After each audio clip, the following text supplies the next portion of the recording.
Hello, हाय, राधे राधे। जय Shri Krishna all of student. कैसे हो आप सभी मेरे प्यारे साथियों। मैं हुसैन पौदार आप सभी का आपके अपने YouTube channel BS political tricks में हार्दिक स्वागत करता हूं। मेरे प्यारे साथियों, हमारी इंडियन पॉलिटिक्स के अंतर्गत जो क्लासेस चल रही हैं उनमें आज आपके लिए सुप्रीम कोर्ट सर्वोच्च न्यायालय यानी जिसको उच्चतम न्यायालय भी कहते हैं को कवर करने वाले हैं। मिशन सरकारी नौकरी के तहत हमारा जो बैच चल रहा है उसमें इंडियन पॉलिटी की जो क्लास है उनमें आज सर्वोच्च न्यायालय यानी जिसको उच्चतम न्यायालय कहते हैं इसके बारे में पढ़ा जाएगा। तो देखिए क्लास को शुरू करते हैं बिना समय खराब किए। देखिए बात करें तो भारतीय संविधान की, तो भारतीय संविधान के भाग 5 में कौन सा भाग है? भाग 5 यानी जिसमें संघ सरकार का उल्लेख मिलता है, संघीय सरकार का प्रावधान किया गया है। किसका? संघीय सरकार। उसी के अंतर्गत जो सरकार है उसके 3 व्यवस्थापिका, न्यायपालिका और कार्यपालिका को पढ़ते हैं। तो उसी में न्यायपालिका के अंतर्गत भाग 5 में अनुच्छेद 124 से 147 तक सर्वोच्च न्यायालय के संगठन, उसके अधिकार क्षेत्र और शक्तियों आदि का वर्णन किया गया है। तो सर्वोच्च न्यायालय का जो उल्लेख किया गया है वो कौन से अनुच्छेदों में किया गया है? अनुच्छेद 124 से 147 तक किया गया है। ये आपको यहाँ पर ध्यान रखना है कि कौन सा भाग है? भाग 5 अनुच्छेद 124 से 147 तक सर्वोच्च न्यायालय का उल्लेख मिलता है। यानी जो न्यायपालिका है उसी के अंतर्गत इसका उल्लेख किया गया है। आइए सुप्रीम कोर्ट सर्वोच्च न्यायालय के अनुच्छेद 124 को पढ़ते हैं पहले। तो सर्वोच्च न्यायालय के गठन संबंधी प्रावधान, तो यानी अनुच्छेद 124 में क्या कहा गया है? सर्वोच्च न्यायालय के गठन संबंधी प्रावधान की सर्वोच्च न्यायालय का गठन किस प्रकार से होगा उसके बारे में प्रावधान किए गए। देखिए इस अनुच्छेद के तहत भारतीय संविधान में कहा गया, यानी जब भारत का संविधान बना था तो इसके तहत उसमें कहा गया कि भारत का एक सर्वोच्च न्यायालय होगा। क्या होगा? भारत का एक सर्वोच्च न्यायालय होगा जिसमें एक मुख्य न्यायाधीश CJI होगा और 7 से अधिक अन्य न्यायाधीश नहीं हो सकते। तो एक मुख्य न्यायाधीश और 7 अन्य न्यायाधीश होंगे, पर संसद को कानून द्वारा न्यायाधीशों की संख्या बढ़ाने का अधिकार है। ये भी कहा गया कि संसद समय समय पर कानून के द्वारा न्यायाधीशों की संख्या में वृद्धि कर सकती है। बात करें तो मूल जो संविधान बना था उसमें जो सदस्य थे न्यायाधीश थे तो कितने थे सर्वोच्च न्यायालय में? तो 7 + 1 तो कुल 8 थे। कितने थे? 8। ये आपको ध्यान रखना है। मूल संविधान में कितने सर्वोच्च न्यायालय में सदस्य थे न्यायाधीश सहित? तो टोटल 8, 7 न्यायाधीश, एक मुख्य न्यायाधीश। अगर वर्तमान की बात करें तो वर्तमान में 33 + 1 तो 34 हैं CJI। ध्यान रखना वर्तमान में कितनी संख्या है? तो 34। तो वर्तमान में सर्वोच्च न्यायालय में न्यायाधीशों की संख्या, कुल संख्या कितनी है? 34 है। एक मुख्य न्यायाधीश और 33 अन्य न्यायाधीश। और मूल संविधान में कितने थे? 7 और 1। यह आपको ध्यान रखना है। आगे बढ़ते हैं। सर्वोच्च न्यायालय के जो न्यायाधीश हैं उनका कार्यकाल, तो संविधान ने सर्वोच्च न्यायालय के न्यायाधीशों का कार्यकाल तय नहीं किया था। यानी संविधान द्वारा सर्वोच्च न्यायालय के जो न्यायाधीशों का कार्यकाल क्या नहीं था? तय नहीं किया गया था। हालांकि इस संबंध में निम्नलिखित 3 प्रावधान देखे गए। कितने प्रावधान देखे गए? 3 प्रावधान देखे गए। देखो सबसे पहला प्रावधान वह 65 वर्ष की आयु तक पदासीन रह सकता है। यानी कितनी वर्ष तक की आयु जो प्रावधान है, वैसे इसका उल्लेख नहीं है न्यायाधीशों की जो कार्यकाल है उसका कोई उल्लेख नहीं है। तो वैसे जो प्रावधान देखे वो 65 वर्ष की आयु तक पदासीन रहेगा। उसके मामले में किसी प्रश्न के उठने पर संसद द्वारा स्थापित संस्था इसका निर्धारण करेगी। अगर इसमें कोई विवाद उठता है, कोई प्रश्न उठता है तो संसद अपनी एक संस्था के द्वारा इसका निर्धारण करेगी कि कौन व्यक्ति कितने समय तक न्यायाधीश के पद पर रह सकता है। दूसरा, वह राष्ट्रपति को लिखित त्याग पत्र देकर पद त्याग कर सकता है। यानी एक त्याग पत्र के द्वारा अपने पद को छोड़ सकता है।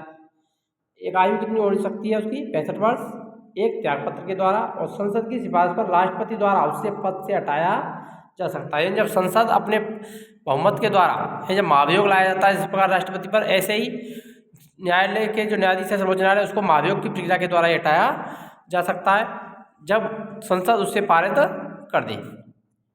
तो ये 3 प्रक्रियाएं देखी गई हैं कार्यकाल से संबंधित।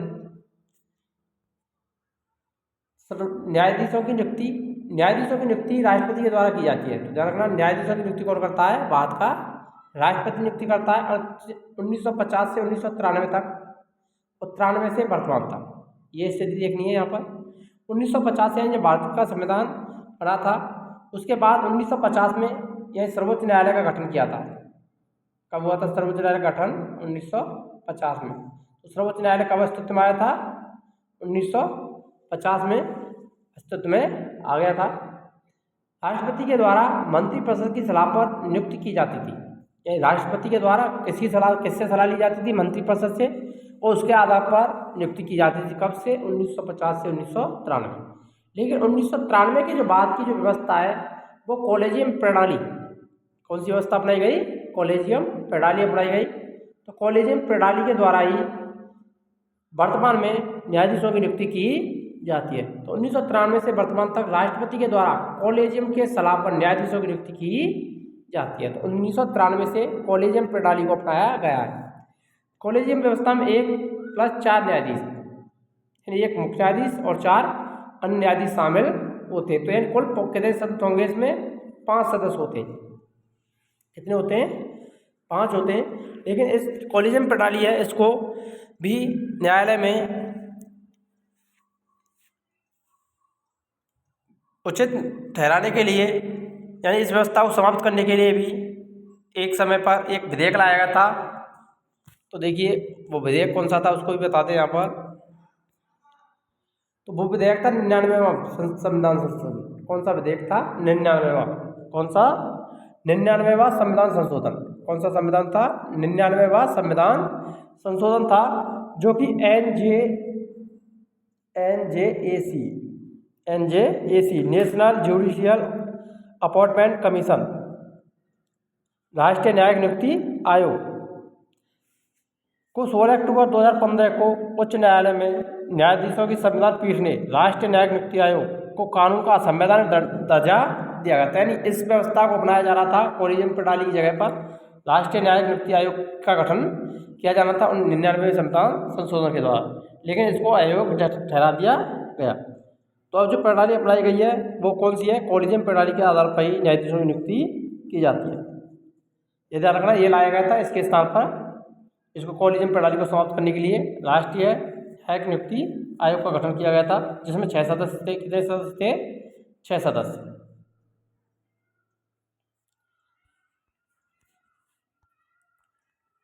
तो देखिए CJI मुख्य न्यायाधीश की नियुक्ति। अब मुख्य न्यायाधीश है, उसकी नियुक्ति किस प्रकार से होती है? तो मुख्य न्यायाधीश की नियुक्ति का उल्लेख संविधान में नहीं है। ध्यान रखना, जो भारतीय संविधान बना है उसमें मुख्य न्यायाधीश की नियुक्ति के बारे में कोई उल्लेख नहीं है। लेकिन परंपरा रही है, क्या रही है? परंपरा की राष्ट्रपति के द्वारा सुप्रीम कोर्ट के सबसे वरिष्ठ न्यायाधीश को मुख्य न्यायाधीश नियुक्त किया जाएगा। यानी ये परंपरा बन गई है कि राष्ट्रपति के द्वारा सर्वोच्च न्यायालय सुप्रीम कोर्ट का जो सबसे वरिष्ठतम न्यायाधीश होगा उससे ही मुख्य न्यायाधीश के पद पर नियुक्त किया जाएगा। लेकिन इस परंपरा का 2 बार उल्लंघन हुआ है। अजितनाथ रे 1973 और हमीदुल्ला बेग 1977 में, जिनमें वरिष्ठता के क्रम को नहीं देखा गया था। यह आपको ध्यान रखना है। ये वरिष्ठ न्यायाधीश नहीं थे, फिर भी इनको न्यायाधीश बनाया गया। तो इस परंपरा का 2 बार उल्लंघन हुआ है। कितनी बार हुआ है? 2 बार, 1973 और 1977 में।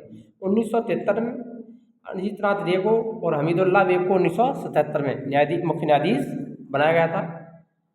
सबसे लंबा जो कार्यकाल है, यानी सबसे लंबे कार्यकाल तक जो मुख्य न्यायाधीश रहे तो वो थे YV चंद्रचूड़, 2696 दिन। कितने वर्ष? 7 वर्ष तक रहे थे लगभग। कितने वर्ष रहे थे? 7 वर्ष।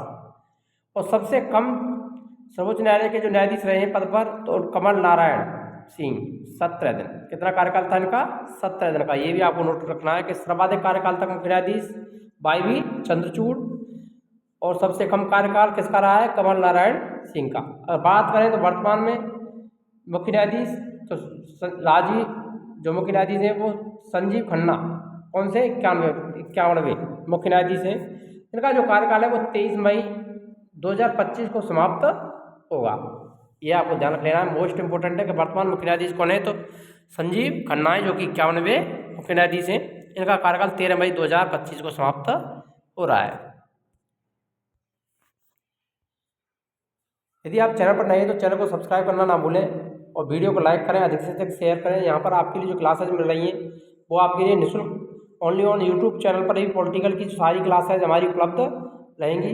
कोई भी चैनल या ऐसा नहीं है जो आपके सभी की सभी क्लासेज निःशुल्क यूट्यूब पर उपलब्ध कराएगा पॉलिटी की। तो हमारी जो सारी क्लासेज हैं वो पॉलिटी की ओनली ऑन यूट्यूब चैनल पर ही उपलब्ध रहेंगी और वो भी निःशुल्क सभी छात्रों के लिए।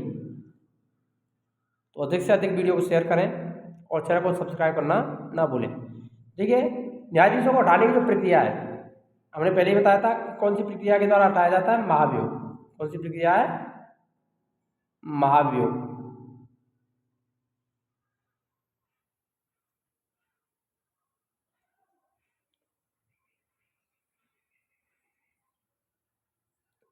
तो महाभियोग के द्वारा ही न्यायाधीशों को पद से हटाया जा सकता है, और वो भी कब, जब कदाचार यानी सिद्ध कदाचार और अक्षमता के आरोप में इन्हें पद से हटाने के लिए प्रस्ताव लाया जाए। यानी इन पर क्या लाया जाए, प्रस्ताव यानी महाभियोग लाया जाता है। किसके कारण, सिद्ध कदाचार और अक्षमता के कारण। प्रस्ताव किसी भी सदन में लाया जा सकता है, यानी लोकसभा या राज्यसभा में। प्रस्ताव लोकसभा में लाए जाने पर कम से कम 100 और राज्यसभा में लाए जाने पर कम से कम 50 सदस्यों का समर्थन चाहिए। 100 सदस्य कितने होने चाहिए लोकसभा के और 50 राज्यसभा के सदस्यों का समर्थन होना चाहिए जब प्रस्ताव लाया जाता है। संबंधित सदन के अध्यक्ष द्वारा आरोपों की जांच की जाती है। फिर संसद में चर्चा होती है और चर्चा होने के कम से कम 14 दिन पहले संबंधित न्यायाधीश को सूचित करना होता है। जिस प्रकार से राष्ट्रपति को करते हैं, ऐसे ही सूचना 14 दिन पूर्व मुख्य न्यायाधीश को देनी पड़ती है। या न्यायाधीश है या मुख्य न्यायाधीश है जिसके खिलाफ महाभियोग लाया जा रहा है, प्रस्ताव लाया जा रहा है, तो 14 दिन पहले सूचना देनी पड़ेगी। दोनों सदनों से यदि 2/3 बहुमत से वह प्रस्ताव पास हो जाता है, तब राष्ट्रपति के हस्ताक्षर करने के बाद न्यायाधीश को पद से हटाया जा सकता है। तो महाभियोग की प्रक्रिया को ही अपनाया जाता है, जिसके द्वारा न्यायाधीशों को पद से हटाया जा सकता है। न्यायाधीशों को हटाने की जो प्रक्रिया है उसके तहत यानी महाभियोग के द्वारा अभी तक सर्वोच्च न्यायालय के किसी भी न्यायाधीश पर महाभियोग लगाकर उसे पद से नहीं हटाया गया है, ये आपको ध्यान रखना है। 1991 में देश में पहला महाभियोग प्रस्ताव लाया गया था। तो भारत का पहला यानी देश का पहला महाभियोग प्रस्ताव कब लाया गया था, 1991 में। वो भी किन पर लाया था, बी रामास्वामी, सुप्रीम कोर्ट के जो एकमात्र न्यायाधीश हैं जिन्हें हटाने के लिए लोकसभा में प्रस्ताव लाया गया था, मगर प्रस्ताव पास नहीं हुआ।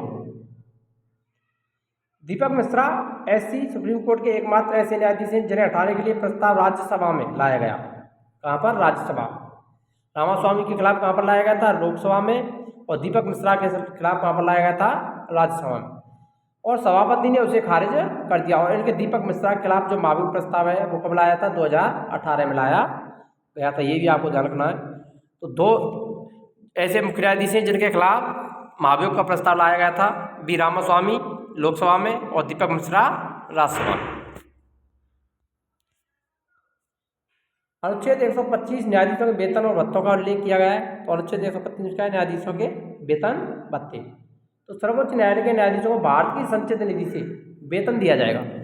तो सर्वोच्च न्यायालय के न्यायाधीशों को वेतन कहाँ से मिलेगा, भारत की संचित निधि से वेतन मिलेगा। और जब तक वह पद पर रहते हैं उनके वेतन किसी प्रकार की कोई कटौती नहीं की जा सकती है। मुख्य न्यायाधीश का जो वेतन है वर्तमान में वो 2,80,000 प्रतिमाह है, और अन्य न्यायाधीश का जो वेतन है वो कितना है, 2.5 लाख प्रतिमाह है। लेकिन जब संविधान लागू हुआ था 1950 में, तब मुख्य न्यायाधीश का जो वेतन था तो वो कितना था, 5,000। कितना था, 5,000 रुपये।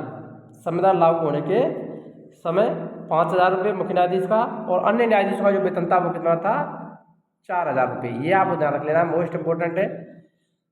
जब संविधान लागू हुआ था 1950 में, कब, 1950 में, इनका जो वेतन था वो कितना था, 5,000 और 4,000। वर्तमान में कितना है, 2,80,000 मुख्य न्यायाधीश और अन्य न्यायाधीशों का 2.5 लाख। अनुच्छेद 126 कार्यकारी मुख्य न्यायाधीश की नियुक्ति का उल्लेख, यानी जब मुख्य न्यायाधीश का जो पद है वो समाप्त हो जाता है या कोई व्यक्ति की मृत्यु हो जाए या वो पद को छोड़ दे, तो मुख्य न्यायाधीश का पद रिक्त होने पर राष्ट्रपति सर्वोच्च न्यायालय के किसी भी न्यायाधीश को कार्यवाहक मुख्य न्यायाधीश नियुक्त कर सकता है। तो कार्यवाहक मुख्य न्यायाधीश कब रिक्त करेगा? जब मुख्य न्यायाधीश अपना पद रिक्त हो जाए या उसकी मृत्यु हो जाए या वो त्यागपत्र दे दे। तो राष्ट्रपति किसी भी न्यायाधीश को कार्यवाहक मुख्य न्यायाधीश नियुक्त कर सकता है। तो मुख्य कार्यकारी मुख्य न्यायाधीश की नियुक्ति का उल्लेख अनुच्छेद 126 में किया गया है। अनुच्छेद 127 तथर्थ न्यायाधीशों की नियुक्ति, एड हॉक जजेस, तथर्थ न्यायाधीशों की नियुक्ति का उल्लेख अनुच्छेद 127 में। गणपूर्ति नहीं होने की स्थिति में भारत का मुख्य न्यायाधीश एक अस्थायी अवधि के लिए सर्वोच्च न्यायालय के तथर्थ न्यायाधीश के रूप में किसी उच्च न्यायालय के न्यायाधीश की नियुक्ति कर सकता है। वह संबंधित उच्च न्यायालय के मुख्य न्यायाधीश के साथ परामर्श और राष्ट्रपति के पूर्व सहमति के बाद ही ऐसा कर सकेगा। तो इसमें राष्ट्रपति की पूर्व सहमति भी चाहिएगी और साथ साथ उच्च न्यायालय के मुख्य न्यायाधीश की का परामर्श भी चाहिए होता है, तब तथस्थ न्यायाधीशों की नियुक्ति कर सकता है भारत का मुख्य न्यायाधीश। अनुच्छेद 128 सेवानिवृत्त न्यायाधीश, अनुच्छेद 128 में क्या है? सेवानिवृत्त न्यायाधीश। गणपूर्ति नहीं होने पर सुप्रीम कोर्ट के जो जज हैं राष्ट्रपति से सलाह करके सेवानिवृत्त न्यायाधीशों को सुप्रीम कोर्ट में नियुक्त कर सकते हैं। यानी कि नियुक्ति कहाँ पर की जा सकती है? सुप्रीम कोर्ट में, सर्वोच्च न्यायालय में नियुक्ति की जा सकती है। अनुच्छेद 129 उच्चतम न्यायालय का अभिलेख न्यायालय होना। तो अभिलेखीय न्यायालय यानी उच्चतम न्यायालय सर्वोच्च न्यायालय वो एक अभिलेख न्यायालय के रूप में कार्य करेगा। तो इसका उल्लेख कौन से अनुच्छेद में? अनुच्छेद 129 में किया गया है। अभिलेख न्यायालय, सर्वोच्च न्यायालय एक अभिलेखीय न्यायालय के रूप में कार्य करेगा, अनुच्छेद 129 कहता है। अनुच्छेद 130 कहता है उच्चतम न्यायालय का स्थान, यानी उच्चतम न्यायालय कहाँ पर स्थित है उसके बारे में। तो एससी सुप्रीम कोर्ट का जो सर्वोच्च न्यायालय का जो स्थान है तो कहाँ पर स्थित है? वो दिल्ली में। कहाँ पर स्थित है? दिल्ली में स्थित है। मुख्य न्यायाधीश को यह अधिकार है कि उच्चतम न्यायालय का स्थान कहीं स्थानांतरित कर सकता है, यानी वो उच्चतम न्यायालय का स्थान और भी कहीं अन्यत्र ले सकता है या कहीं भी न्याय कर सकता है, मगर ऐसा निर्णय राष्ट्रपति की पूर्व अनुमति के बिना बाद ही ले सकता है। इसमें किसकी अनुमति चाहिए? राष्ट्रपति की पूर्व अनुमति चाहिए होती है। तो उच्चतम न्यायालय का स्थान निर्धारित करने का उल्लेख किसमें है? अनुच्छेद 130 में। सर्वोच्च न्यायालय की शक्तियाँ एवं क्षेत्राधिकार, प्रारंभिक क्षेत्राधिकार की शक्ति अनुच्छेद 131 के अंतर्गत इसका उल्लेख है। तो सर्वोच्च न्यायालय की प्रारंभिक क्षेत्राधिकार का उल्लेख किसमें किया गया? अनुच्छेद 131 में। इसके अनुसार कुछ मामलों की सुनवाई सिर्फ सुप्रीम कोर्ट में ही की जा सकती है, यानी कुछ ऐसे मामले हैं जिनका जो सुनवाई है तो वो कहाँ पर होगी? सर्वोच्च न्यायालय में ही की जाएगी। जैसे स्टेट बनाम, यानी राज्य बनाम राज्य विवाद, यानी दो राज्यों के मध्य विवाद, दो राज्यों के मध्य विवाद, यानी आपस में दो राज्यों के मध्य विवाद होता है। स्टेट बनाम स्टेट, सेंटर बनाम स्टेट, केंद्र बनाम राज्य के मध्य विवाद हो। Centre plus state, state plus state, यानी केंद्र राज्य विवाद और राज्य एवं राज्य विवाद,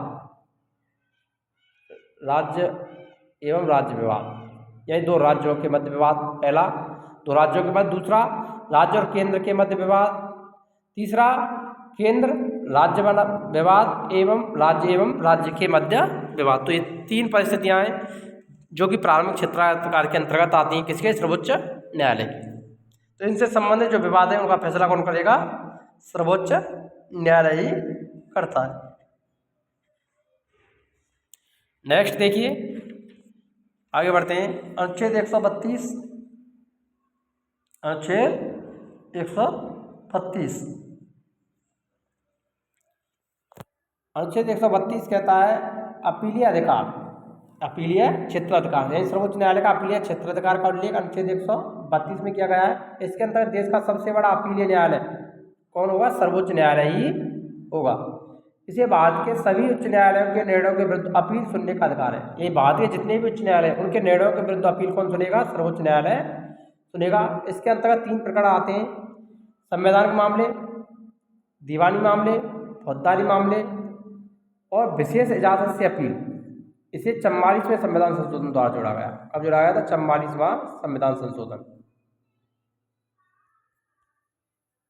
जिसमें क्या है? 136, अनुच्छेद 136 कौन सा आता है? अनुच्छेद 136 आता है, इसमें ध्यान रखना। संवैधानिक मामलों का जो उल्लेख है वो अनुच्छेद 132 के अंतर्गत, दीवानी मामले अनुच्छेद 133, फौजदारी मामले 134 के अंतर्गत आते हैं। फौजदारी मामले कौन से में आते हैं? अनुच्छेद 134 में फौजदारी मामले, 133 में दीवानी मामले, और विशेष अदालत से अपील 44वें संविधान संशोधन के द्वारा 136 के अंतर्गत रखा गया। पुनर्विचार संबंधी क्षेत्राधिकार यानी न्यायिक पुनरावलोकन का अधिकार जिसे कहते हैं, इसका उल्लेख अनुच्छेद 137 में किया गया है। इसके अनुसार सर्वोच्च न्यायालय को यह अधिकार प्राप्त है कि वह समय द्वारा दिए गए, यानी समय नहीं स्वयं द्वारा, ये समय नहीं है सॉरी, स्वयं द्वारा दिए गए आदेश या निर्णय पर पुनर्विचार कर सकता है, यदि उचित समझे तो उसमें परिवर्तन भी कर सकता है। तो सर्वोच्च न्यायालय का न्यायिक पुनरावलोकन का जो अधिकार है यानी पुनर्विचार संबंधी क्षेत्राधिकार है, तो इसका उल्लेख किसमें? अनुच्छेद 137 में किया गया है। सर्वोच्च न्यायालय का रिट अधिकारता संबंधी क्षेत्राधिकार, हमने रिटों के बारे में जो रिटें 5 प्रकार की रिटें बताई हैं, वो हमने आपके जो मौलिक कर्तव्य कराए, मूल अधिकार कराए थे, उनमें 500 प्रकार की रिटों के बारे में बताया है। अगर आपने वो वीडियो नहीं देखी है तो आप मौलिक अधिकारों वाली वीडियो को देखें, वहाँ पर 5 प्रकार की वीडियो को 5 प्रकार की जो रिटें हैं उनको समझाया गया है उदाहरण सहित। देखिए, अनुच्छेद 139 के अंतर्गत रिट अधिकार था के अनुसार संसद सुप्रीम कोर्ट को मौलिक अधिकारों के अलावा, इसके अलावा मौलिक अधिकारों के अलावा अन्य मामलों में भी रिट जारी करने का अधिकार प्रदान कर सकता है। अन्य प्रकार के मामले उनमें भी रिट जारी कर सकता है सर्वोच्च न्यायालय मौलिक अधिकारों के अलावा। सलाहकारी क्षेत्राधिकार अनुच्छेद 173 के अनुसार राष्ट्रपति संवैधानिक मामलों में सर्वोच्च न्यायालय से परामर्श ले सकता है। इसके मामले में संवैधानिक मामलों में तो राष्ट्रपति का परामर्श राष्ट्रीय क्षेत्राधिकार है, तो सर्वोच्च न्यायालय का वो किसके अंतर्गत आता है? 143 में सर्वोच्च न्यायालय का परामर्श राष्ट्रीय क्षेत्राधिकार। और किसको परामर्श देगा? राष्ट्रपति को, जब राष्ट्रपति को आवश्यकता होती है, यानी वो चाहता है। पर सलाह को मानना ना मानना किस पर निर्भर करता है? राष्ट्रपति। राष्ट्रपति सर्वोच्च न्यायालय की सलाह को मान भी सकता है या नहीं भी मान सकता है। महत्वपूर्ण तथ्य, भारत के किस मुख्य न्यायाधीश ने राष्ट्रपति के रूप में काम किया? तो वो थे मोहम्मद हिदायतुल्लाह। तो एकमात्र मुख्य न्यायाधीश जिन्होंने राष्ट्रपति के रूप में कार्य किया था। सुप्रीम कोर्ट की सबसे पहली महिला न्यायाधीश वो कौन थी? फातिमा बीवी। आइए अब सबसे महत्वपूर्ण सर्वोच्च न्यायालय के प्रमुख निर्णय एवं बाद सर्वोच्च न्यायालय ने कौन कौन से निर्णय दिए, किन किन विवादों क्या क्या फैसले दिए, उनको यहाँ पर कवर कर। तो सर्वोच्च न्यायालय के प्रमुख जो निर्णय, शंकरी प्रसाद बनाम भारत संघवाद। तो सबसे पहला विवाद था शंकरी प्रसाद बनाम भारत संघवाद, जो कब आया था? 1951। कब का है? 1951। 1951 में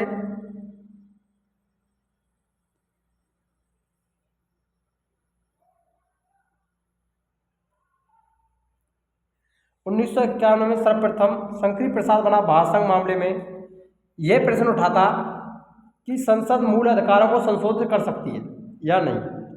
यानी शंकरी प्रसाद बनाम भारत जो विवाद था भारत संघ का, वो क्या था कि संसद मूल अधिकारों में संशोधन कर सकती है या नहीं, ये विवाद उठा था।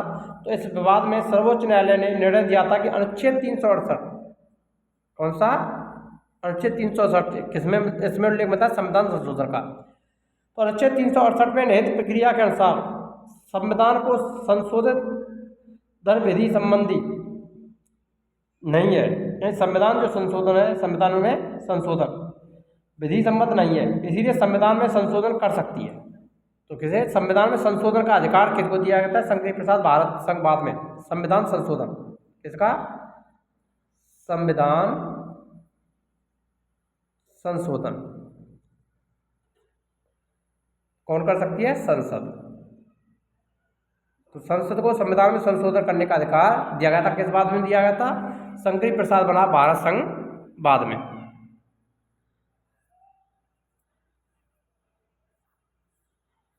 नेक्स्ट विवाद था, नेक्स्ट विवाद है केशवानंद भारती बनाम केरल राज्यवाद। केशवानंद भारती बनाम केरल राज्यवाद। इसमें कहा गया था सर्वोच्च न्यायालय ने निर्णय दिया कि संसद को मूल अधिकारों में संशोधन करने की कोई शक्ति प्राप्त नहीं है। इसमें क्या गया था? मूल अधिकार। इसमें मूल अधिकारों में संशोधन। तो मूल अधिकारों में संशोधन करने की कोई शक्ति प्राप्त नहीं है किसको, संसद को। इसके बाद उत्पन्न मुश्किलों को दूर करने हेतु संसद ने 1971 में 1971 में 24वां संविधान संशोधन, कौन सा संविधान संशोधन, 24वां संविधान संशोधन करके यह व्यवस्था संसद के संविधान के किसी भी भाग में संशोधन कर सकती है। राष्ट्रपति सभी संविधान संशोधनों को अपनी अनुमति से बाध्य देने हेतु बाध्य होगा। तो संसद को संविधान में संशोधन करने की शक्ति भी इसमें सौंपी गई थी। तो मूल अधिकारों में संशोधन कर सकती है संसद। तो इसका उल्लेख किसमें मिलता है, केशवानंद भारती बनाम केरल राज्य बाद में। मूल अधिकारों में संशोधन का जो प्रावधान किया था सर्वोच्च न्यायालय ने किसमें दिया था, केशवानंद भारती राज्य केरल राज्य बाद में दिया था कि मूल अधिकारों में संसद संशोधन कर सकती है। तो संविधान में संशोधन संघीय प्रसाद बना भारत संघवाद, और मूल अधिकारों में संशोधन संबंधी जो फैसला है वो किसमें दिया था, केशवानंद भारती केस। नेक्स्ट, राजगोपालाचारी बना तमिलनाडु राज्यवाद, राजगोपालाचारी बना तमिलनाडु राज्यवाद।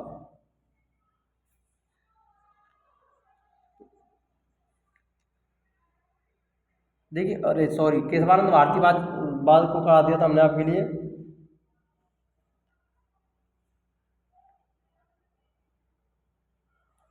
तो यहाँ पर देखिए, इसमें जो केशवानंद गोरखनाथ बाद में ये कहा गया था जो हमने पहले पढ़ा है। तो केशवानंद जो भारती बात है इसमें बाद में थोड़ा बहुत परिवर्तन किया गया था। इसमें कहा गया था कि मूल ढांचा, किसकी बात कही गई थी, मूल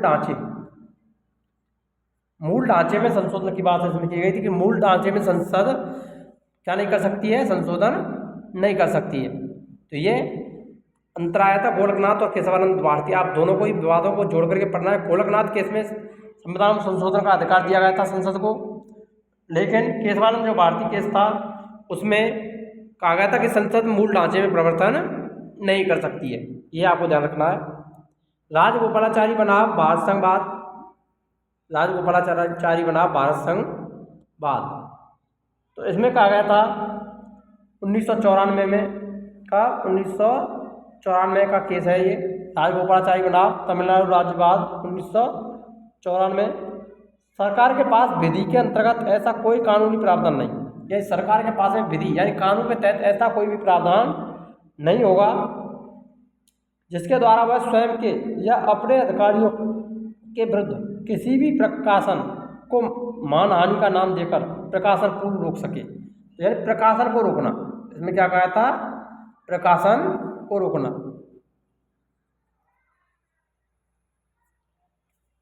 तो प्रकाशन को रोकने की जो बात की गई थी वो किसमें की गई थी, राजगोपालाचारी बना तमिलनाडु राज्यवाद में। इंदिरा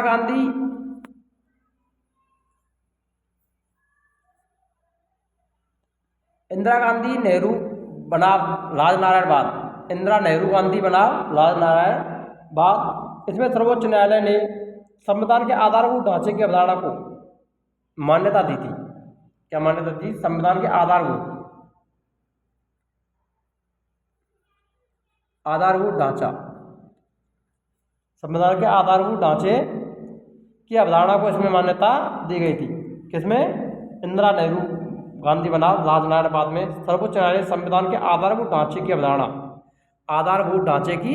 अवधारणा को इसमें बताया गया था सर्वोच्च न्यायालय के द्वारा। मिनर्वा मिल्स बाद भारत संघवाद, ये महत्वपूर्ण बात है, मोस्ट इंपोर्टेंट है, ध्यान रखना। मिनर्वा मिल्स बाद 1980, अब का ये 1980 है मिनर्वा मिल्स बाद। इस बाद में 42वें संविधान संशोधन की विधि मान्यता को मिनर्वा मिल बना भारत संघ के मामले में सर्वोच्च न्यायालय में चुनौती दी गई थी। जो 42वां संविधान संशोधन हुआ था उसको सर्वोच्च न्यायालय में चुनौती दी गई, और सर्वोच्च न्यायालय ने इसमें निर्णय दिया था कि संविधान में संशोधन करके की जाने वाली उक्त व्यवस्थाएं असंवैधानिक है। यही जो भी व्यवस्थाएं संविधान में संशोधन करके की जाती हैं वे सभी असंवैधानिक है। संसद संविधान संशोधन के माध्यम से संविधान के मूल ढांचे में कोई परिवर्तन नहीं कर सकती है। यह मत सर्वोच्च न्यायालय के कोई निर्णयों में भी दिया गया। ये कई जो निर्णय भी हो उनमें भी कहा है मूल ढांचे की जो बात आती है उसमें कहते हैं मूल ढांचे में परिवर्तन नहीं किया जा सकता है। वैसे संशोधन कर सकती है परंतु मूल ढांचे में बदलाव नहीं कर सकती। बीएन राव बना भारत संघवाद, बीएन राव बना भारत संघ जो बाद है, इसके अंतर्गत कहा गया था उच्चतम न्यायालय ने यह कहा कि मंत्रिपरिषद सदैव मौजूद रहनी चाहिए। क्या मौजूद रहनी चाहिए? मंत्रिपरिषद, मंत्रिपरिषद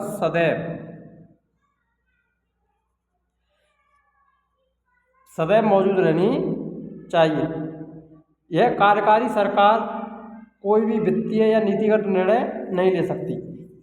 मंत्रिपरिषद होनी चाहिए, जो कार्यकारी सरकार है वो कोई भी वित्तीय निर्णय नहीं ले सकती है। इसके लिए किसकी आवश्यकता होगी? मंत्रिपरिषद की आवश्यकता होगी। वो मंत्रिपरिषद सदैव रहनी चाहिए। बीएन राव भारत संघवाद में कहा गया था कार्यकारी सरकार है वो कोई भी निर्णय, वित्तीय निर्णय नहीं ले सकती। नेक्स्ट विवाद, सुरेंद्र सिंह उर्फ सिगाड़ा सिंह बनाम पंजाब राज्य विवाद। इसमें कहा गया था यही जो अनुच्छेद 21 हमारा, कौन सा अनुच्छेद? अनुच्छेद 21 जो तो अनुच्छेद 21 में कहा गया था कि किसी व्यक्ति को उसके प्राण और दैहिक स्वतंत्रता से विधि द्वारा स्थापित प्रक्रिया के अनुसार वंचित किया जाएगा, अन्यथा नहीं। ये विवाद था कि कोई भी व्यक्ति है उसे जीवन का जो अधिकार है अनुच्छेद 21 में दिया गया है उससे वंचित किया जाएगा या नहीं। शीघ्र विचारण का अधिकार एक मूल अधिकार है। इसमें क्या कहा गया था? शीघ्र विचारण, शीघ्र विचार करना, जीवन के अधिकार के बारे में शीघ्र विचार करना, तो किसके अंतर्गत रखा गया था? ये मूल अधिकारों में शामिल कर लिया गया था। किसके तहत? अनुच्छेद 21 के तहत। जया बच्चन भारत संघवाद, जया बच्चन बना भारत संघ आदि जो बाद है, इसमें कहा गया था कि विधानसभा सदस्य, जो विधानसभा के सदस्य, किसके? विधानसभा के सदस्य, सांसद, राष्ट्रपति, राज्यपाल के लिए जरूरी है। ये विधानसभा सदस्य, सांसद हो, राष्ट्रपति हो और राज्यपाल हो, तो इन सभी के लिए जरूरी है कि वह किसी लाभ के पद पर ना हो। किस पर ना हो? लाभ का पद। किसका पद ना हो? लाभ का पद ना हो। क्या विधानसभा सदस्य, संसद, राष्ट्रपति और राज्यपाल जो भी हैं वो किसी लाभ के पद पर नहीं हो। तो ये कौन सा विवाद था? ये फैसला लिया था सर्वोच्च न्यायालय ने जया बच्चन बना भारत संघवाद में। तो लाभ के पद की बात की गई थी जया बच्चन बना भारत संघवाद में। सर्वोच्च न्यायालय ने फैसला दिया था कि वे लाभ के पद पर नहीं होने चाहिए, चाहे वो विधानसभा सदस्य हो या लोकसभा सदस्य हो या राज्यसभा सदस्य या राष्ट्रपति या राज्यपाल, कोई भी हो, वो लाभ का पद धारण नहीं करना चाहिए। संघ लोक सेवा आयोग बना गिरीश जयंतीलाल बाघेलाबाद। इसमें कहा गया था अनुच्छेद 16 लोक नियोजन मिलता है सरकारी नौकरियों में। लोक नियोजन या नियुक्तियों के संबंधित विषयों में सभी नागरिकों के लिए अवसर की समानता होगी। तो नौकरियों में हमारा जो मूल अधिकार है उसमें भी शामिल किया गया है लोक नियोजन संबंधी प्रावधान। ये समानता का अधिकार है, उसमें शामिल किया गया है। राजस्थान बनाम दौलत राम पाल, ये अनुच्छेद 20 से संबंधित है। अनुच्छेद 20(3) इसमें कहा गया था कि किसी अपराध के लिए अभियुक्त को अपने विरुद्ध स्वयं साक्ष्य देने के लिए बाध्य नहीं किया जाएगा। यही कोई भी अभियुक्त है उसे स्वयं के विरुद्ध साक्ष्य देने के लिए किसी प्रकार से या जबरदस्ती से बाध्य नहीं किया जाएगा, ना ही गवाही देने के लिए उसे बाध्य किया जाएगा। तो राजस्थान बनाम दौलत राम बाद में ये फैसला लिया था। आइए रिवीजन करते हैं आर्टिकलों को एक बार अनुच्छेदों के तहत ही सीधा क्विक रिवीजन। अनुच्छेद 24 उच्चतम न्यायालय की स्थापना एवं गठन।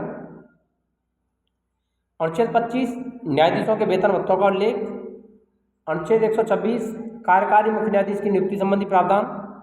अनुच्छेद 127 तथार्थ न्यायाधीशों की नियुक्ति संबंधी उल्लेख। अनुच्छेद 128 उच्चतम न्यायालय की बैठकों में सेवानिवृत्त न्यायाधीशों की उपस्थिति। उच्चतम न्यायालय की बैठकें उनमें सेवानिवृत्त न्यायाधीशों की उपस्थिति होना। अनुच्छेद 129 अभिलेख न्यायालय के रूप में उच्चतम न्यायालय का कार्य करेगा। यही अभिलेख न्यायालय का उल्लेख, यही सर्वोच्च न्यायालय क्या होगा? अभिलेख न्यायालय। सर्वोच्च न्यायालय एक अभिलेख न्यायालय के रूप में कार्य करेगा। अनुच्छेद 129 कहता है, अनुच्छेद 130 उच्चतम न्यायालय की पीठ यानी इसका स्थान, उच्चतम न्यायालय की पीठ यानी स्थान कहाँ स्थित होगा? अनुच्छेद 31 कहता है सुप्रीम कोर्ट के मूल क्षेत्राधिकार। अनुच्छेद 131 में क्या गया है? सुप्रीम कोर्ट के मूल क्षेत्राधिकारों का उल्लेख। अनुच्छेद 132 सुप्रीम कोर्ट कुछ मामलों में उच्च न्यायालय से अपील के मामले में अपीलीय क्षेत्राधिकार। तो अनुच्छेद 132 में किसका उल्लेख है? अपीलीय क्षेत्राधिकार का उल्लेख किया गया है। अनुच्छेद 133 सिविल मामलों में उच्च न्यायालय में अपील से संबंधित सुप्रीम कोर्ट का अपीलीय क्षेत्राधिकार का उल्लेख किया गया है। अनुच्छेद 134 उच्चतम न्यायालय का आपराधिक मामलों में अपीलीय क्षेत्राधिकार, आपराधिक मामले यानी फौजदारी मामले कह सकते हैं इन्हें, फौजदारी मामलों। अनुच्छेद 134A सुप्रीम कोर्ट में अपील के लिए प्रमाण पत्र की आवश्यकता। सुप्रीम कोर्ट में अपील होगी तो उसके लिए प्रमाण पत्र होना चाहिए, ये 34A में कहा गया है। अनुच्छेद 135 विषय वस्तु उच्चतम न्यायालय द्वारा वर्तमान कानूनों के अंतर्गत संघीय न्यायालय के क्षेत्राधिकार और शक्तियों का उपयोग। अनुच्छेद 136 उच्चतम न्यायालय द्वारा अपील के लिए विशेष अवकाश, ये किसके द्वारा जोड़ा गया था? 44वें संशोधन। कौन सा संशोधन था? 44वां संशोधन था। इसके तहत इस प्रावधान को जोड़ा गया था, विशेष अवकाश, उच्चतम न्यायालय द्वारा अपील के लिए विशेष अवकाश यानी प्रस्ताव। अनुच्छेद 137 सुप्रीम कोर्ट द्वारा निर्णयों अथवा आदेशों की समीक्षा यानी न्यायिक पुनरावलोकन। क्या मिलेगा इसमें? न्यायिक पुनरावलोकन।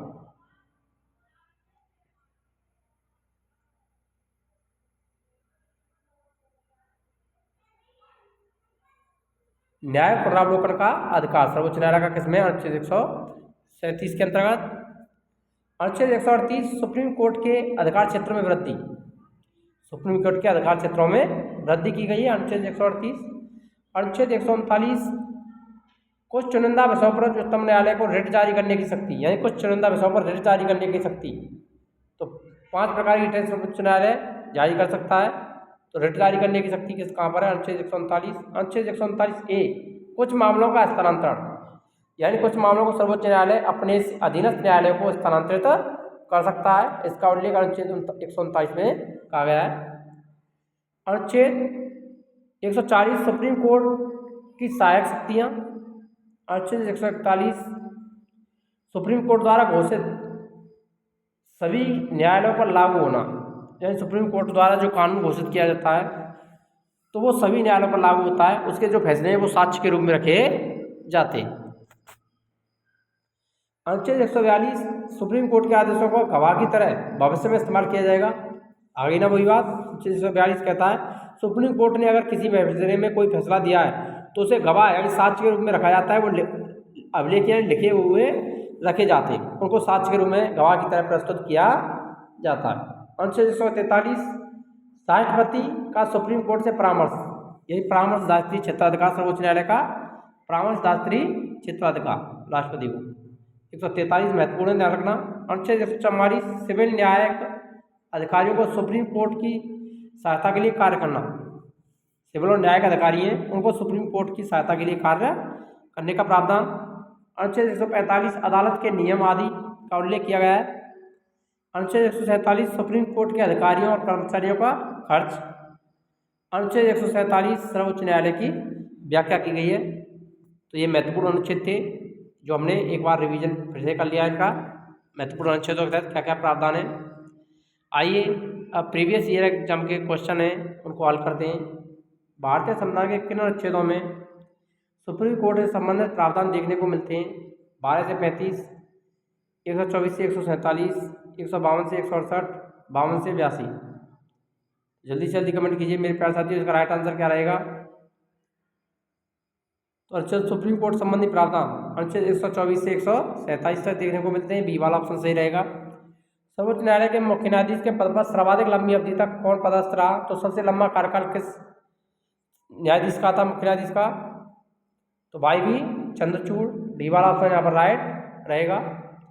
सर्वोच्च न्यायालय के मुख्य न्यायाधीश की नियुक्ति कौन करता है? तो वो भारत का राष्ट्रपति करता है। डी वाला ऑप्शन सही रहेगा, SSC 2014।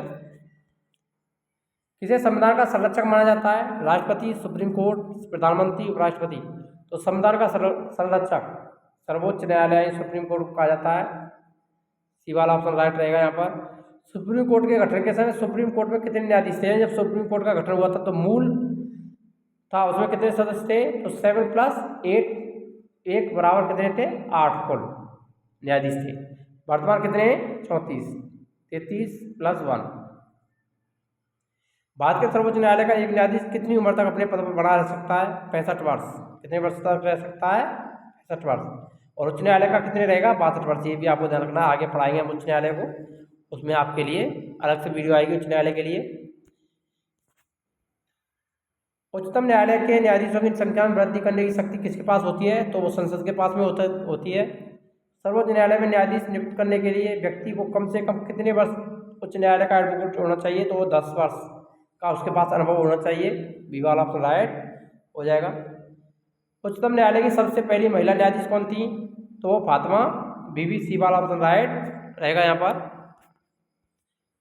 सर्वोच्च न्यायालय के न्यायाधीश भारत के राष्ट्रपति द्वारा हटाए जाते हैं। CBI जांच पर, भारत के मुख्य न्यायाधीश की जांच पर, भारत की बार काउंसिल की रिपोर्ट पर, संसद में महाभियोग प्रस्ताव के पारित होने पर। तो महाभियोग प्रस्ताव पारित होने पर डी वाला ऑप्शन राइट हो जाएगा। सुप्रीम कोर्ट के न्यायाधीशों को अगर उनके पद से हटाना है तो लोकसभा में कितने सदस्यों द्वारा महाभियोग प्रस्ताव लाया जाएगा? लोकसभा में 100। कितने लाया जाएगा? 100। बी वाला ऑप्शन राइट होगा। और राज्यसभा के कितने होने चाहिए? राज्यसभा के 50। राज्यसभा के 50 सदस्य। खाली जगह फैसले भारत के बाकी सभी न्यायालयों को मान्य होंगे तो सर्वोच्च न्यायालय। ये वाला ऑप्शन राइट रहेगा। अगर वीडियो अच्छी लगी तो वीडियो को लाइक करें, शेयर करें और कमेंट करें। मिलते हैं नेक्स्ट वीडियो में, तब तक के लिए जय हिंद, राधे राधे, जय श्री कृष्णा।